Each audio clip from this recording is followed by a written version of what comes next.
പ്രിയപ്പെട്ട സുഹൃത്തുക്കളെ, രാഷ്ട്രീയ കേരളം തെരഞ്ഞെടുപ്പുമായി ബന്ധപ്പെട്ട ചർച്ചകളിൽ വ്യാപൃതരാവുകയും അതുമായി ബന്ധപ്പെട്ട വാർത്തകൾ ശ്രദ്ധിക്കുന്ന ആളുകളെ സംബന്ധിച്ചിടത്തോളം അവർ വളരെ കൗതുകപൂർവ്വം ഇത്തരം വാർത്തകൾ ശ്രദ്ധിച്ചുകൊണ്ടേയിരിക്കുകയും ചെയ്യുന്ന ഒരു സാഹചര്യത്തിലൂടെ നമ്മൾ ഇന്നും കടന്നുപോയി. ഇന്നലെ നമ്മൾ സൂചിപ്പിച്ചിരുന്നു, മാതൃഭൂമി ഒരു സർവേ നടത്തിയിട്ടുണ്ട്. അതിൽ 35 മണ്ഡലങ്ങളിലെ സർവേ ഫലങ്ങളാണ് മാതൃഭൂമി ഇന്നലെ പുറത്തുവിട്ടത്. അതിൽ നിന്ന് നമ്മൾ കണ്ടത് 3 മണ്ഡലങ്ങളിൽ അതിശക്തമായ പോരാട്ടം നടക്കുന്നതായും ബാക്കിയുള്ള ഈ 16 മണ്ഡലങ്ങളിൽ UDFും 16 മണ്ഡലങ്ങളിൽ LDFും മുന്നിട്ട് നിൽക്കുന്നതായിട്ടുമാണ് നമ്മൾ കണ്ടത്. ഇന്ന് മാതൃഭൂമി മറ്റ് 35 മണ്ഡലങ്ങൾ കൂടി പരിശോധിക്കുകയുണ്ടായി. അതിൽ നമ്മുടെ ധനകാര്യ വകുപ്പ് മന്ത്രി പ്രതിനിധാനം ചെയ്യുന്ന കൊട്ടാരക്കര, അതുപോലെ തന്നെ നമ്മുടെ മന്ത്രി വി അബ്ദുറഹ്മാൻ പ്രതിനിധാനം ചെയ്യുന്ന താനൂര്, അതുപോലെ ആലപ്പുഴ ജില്ലയിലെ CPIയിലെ പ്രസാദ് എന്ന് പറയുന്ന മന്ത്രി പ്രതിനിധാനം ചെയ്യുന്ന ചേർത്തല, അതുപോലെ ശക്തമായ ത്രികോണ മത്സരം നടക്കുന്ന വട്ടിയൂർക്കാവ് പോലെയുള്ള മണ്ഡലങ്ങളെല്ലാം ഉൾക്കൊള്ളിച്ചുകൊണ്ടുള്ള സർവേയാണ് മാതൃഭൂമി നടത്തിയത്. അപ്പോൾ ഈ മുഴുവൻ സർവേയുടെയും ഒരു വീഡിയോ മാതൃഭൂമി പുറത്തിട്ടിരിക്കുന്നത് 2 മണിക്കൂറിലധികം സമയമുണ്ട് അതിനകത്ത്. അപ്പോൾ അത് മുഴുവൻ കാണാത്ത ആൾക്കാരെ സംബന്ധിച്ചിടത്തോളം ചുരുക്കി അതിലെ കാര്യങ്ങൾ അവതരിപ്പിക്കാനാണ് ഞാൻ ഉദ്ദേശിക്കുന്നത്. അപ്പോൾ അതിൽ ഇത്തവണ 70 മണ്ഡലങ്ങളുടെ ഈ ഫലം അവർ പ്രവചിക്കുമ്പോൾ അതിനകത്ത് ഈ 70 മണ്ഡലങ്ങളിൽ കഴിഞ്ഞ തവണ LDF വിജയിച്ച മണ്ഡലങ്ങളായിരുന്നു 51 സീറ്റ്സും LDF വിജയിച്ചതായിരുന്നു. പക്ഷേ ഇത്തവണ നമ്മൾ ഈ ഫലം പ്രവചിക്കുമ്പോൾ ഈ 70 മണ്ഡലങ്ങളിൽ 33 ഇടത്ത് LDF മുന്നിട്ട് നിൽക്കുന്നതായും 32 ഇടത്ത് UDF മുന്നിട്ട് നിൽക്കുന്നതായും അതുപോലെ തന്നെ 5 ഇടങ്ങളിൽ ശക്തമായ മത്സരം നടക്കുന്നതുമായിട്ടാണ് കാണുന്നത്. എന്ന് പറഞ്ഞാൽ കഴിഞ്ഞ തവണ 51 മണ്ഡലങ്ങളിൽ LDF വിജയിച്ച മണ്ഡലങ്ങളിലാണ് ഇപ്പോൾ ഫലപ്രവചനം നടന്നത്. ഇപ്പോൾ LDFന് 33 മണ്ഡലങ്ങളിലെ മുൻതൂക്കമുള്ളൂ എന്ന് പറഞ്ഞാൽ അതിനർത്ഥം നമുക്കറിയാം, അതിൽ 18 മണ്ഡലങ്ങളിൽ കഴിഞ്ഞ തവണ LDF വിജയിച്ച 18 മണ്ഡലങ്ങളിൽ അവർ പുറകിൽ പോയിരിക്കുന്നു.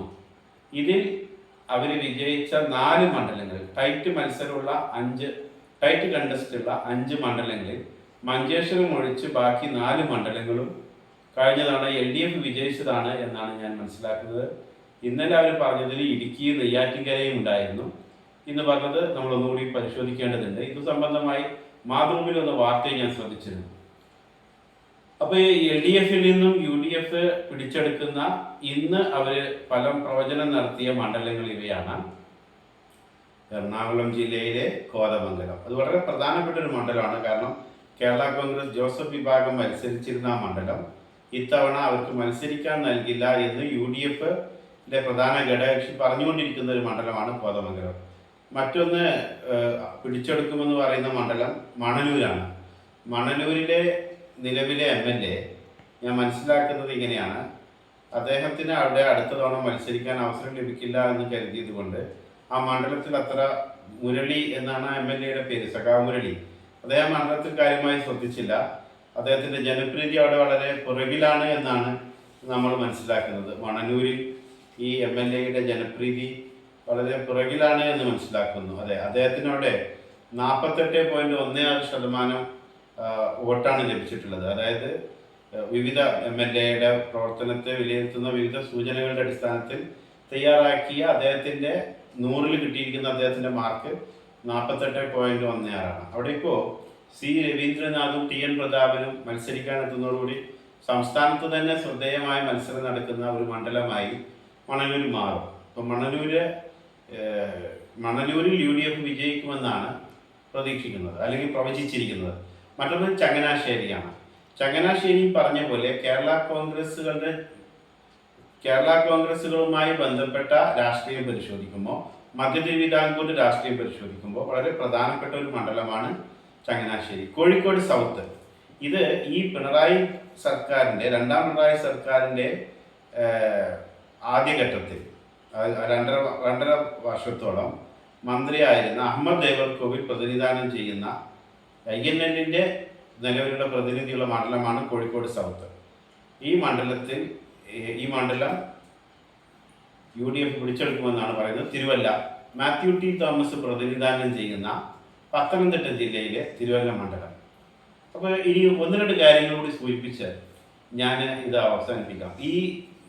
ഈ സർവേ, മാതൃഭൂമിയുടെ സർവേ കാണുന്ന ആളുകൾ ശ്രദ്ധിക്കേണ്ട ഏറ്റവും പ്രധാനപ്പെട്ട ഒരു കാര്യം, അവരവകാശപ്പെടുന്നത് ഇപ്പോൾ K മുരളീധരനും കൂടി സ്ഥാനാർത്ഥിയായി വരുന്നു, അല്ലെങ്കിൽ ശ്രീലേഖ BJP സ്ഥാനാർത്ഥിയായി വരുന്ന കാര്യങ്ങളൊക്കെ പ്രഖ്യാപിക്കപ്പെട്ട ശേഷമാണ് ഞങ്ങൾ ഈ സർവേ, അല്ലെങ്കിൽ ആ വിവരങ്ങൾ കൂടി സർവേയോട് പ്രതികരിച്ച ഞങ്ങളുടെ സാമ്പിളായി എടുത്ത ആളുകൾക്കിടയിൽ ഈ വിവരം കൂടി എത്തിയ ശേഷമാണ് ഇത് സർവേ നടത്തിയതെന്ന് പറയുന്നുണ്ട്. പക്ഷേ ഞാനത് അങ്ങനെ കരുതുന്നില്ല. കാരണം വട്ടിയൂർക്കാവില് ഇപ്പം അവരുടെ സർവേ പ്രകാരം BJP 3-ാം സ്ഥാനത്തേക്ക് പോവുകയും K മുരളീധരൻ അല്ലെങ്കിൽ UDF 2-ാം സ്ഥാനത്തേക്ക് വരികയും അവിടെ വട്ടിയൂർക്കാവിലെ നിലവിലുള്ള MLA, മുൻ തിരുവനന്തപുരം കോർപ്പറേഷനിലെ മേയർ പ്രശാന്ത് വിജയിക്കുമെന്നുള്ളതാണ് അവരുടെ സർവേ പറയുന്നത്. പക്ഷെ അവിടെ ഈ നമ്മുടെ K മുരളീധരൻ മത്സരിക്കാൻ എത്തുന്നതോടുകൂടി ചിത്രങ്ങൾ കുറെ കൂടി മാറുന്നുണ്ട്. മാത്രവുമല്ല, ഈ സുധാകരനുമായി ബന്ധപ്പെട്ട് ഉയർന്നു വന്ന പുതിയ വാർത്തകൾ, അതുപോലെ തന്നെ നമ്മുടെ പാലക്കാട് ജില്ലയിലെ മുൻ MLA ശശിയുടെ നേതൃത്വത്തിൽ ഞങ്ങൾ വിപ്ലവകാരികളാണ്, വിമതരെല്ലാം എന്ന് പറഞ്ഞുകൊണ്ട് അവർ നടത്തിയിട്ടുള്ള ചില പ്രോഗ്രാമുകളുണ്ട്. അതുപോലെ തന്നെ VD സതീശന്റെ നേതൃത്വത്തിലുള്ള പുതുയുഗ യാത്ര ഇന്ന് സമാപിച്ചിരിക്കുകയാണ്. രാഹുൽ ഗാന്ധി ഉൾപ്പെടെ അവിടെ വരികയും അവിടെ പ്രസംഗിക്കുകയും ചെയ്തു. അതുപോലെ തന്നെ ഈഴവ സമുദായത്തിന്റെ പിന്തുണ നേടിയെടുക്കുന്നതിന് വേണ്ടി രാഹുൽ ഗാന്ധി തന്നെ ഈ ഗുരുവും ഗാന്ധിയും തമ്മിൽ കണ്ട, ശ്രീനാരായണ ഗുരുവും ഗാന്ധിയും തമ്മിൽ കണ്ടതിന്റെ ഒരു വാർഷികാഘോഷം പോലെ, ആ ദിനത്തിന്റെ ഒരു വാർഷികാഘോഷം പോലെ ശിവഗിരി മഠം, അല്ലെങ്കിൽ അതുപോലെ ഈ SNDPയുടെ നേതൃത്വത്തിലുള്ള ഒരു മഠത്തിൽ രാഹുൽ ഗാന്ധി എത്തുകയും അവിടെ അദ്ദേഹം പ്രസംഗിക്കുകയൊക്കെ ചെയ്തിട്ടുണ്ട്. അപ്പോൾ വിവിധ സാമുദായിക വിഭാഗങ്ങളുടെ പിന്തുണ നേടിയെടുക്കുന്നതിന് വേണ്ടി മുഖ്യമന്ത്രി ഒരു ഭാഗത്ത് ശ്രമം നടത്തുന്നുണ്ട്. അതോടൊപ്പം തന്നെ അതായത് ജിഫ്രി മുത്തുക്കോയ തങ്ങൾക്ക് അദ്ദേഹം അവാർഡ് നൽകുന്നു.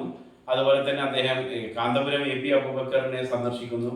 ഇതിനെല്ലാം ഇടയിലാണ് മറുഭാഗത്ത് ശിവഗിരി മഠം പോലെ അല്ലെങ്കിൽ SNDPയുടെ നേതൃത്വത്തിലുള്ള ഈ ഗുരു ഗാന്ധി സമാഗമം അവർ കണ്ടതിന്റെ ഓർമ്മ പുതുക്കുന്ന അതിന്റെ വാർഷികാഘോഷ പരിപാടിയിൽ രാഹുൽ ഗാന്ധി പങ്കെടുക്കുകയൊക്കെ ചെയ്യുന്ന ഒരു ഘട്ടമാണ്.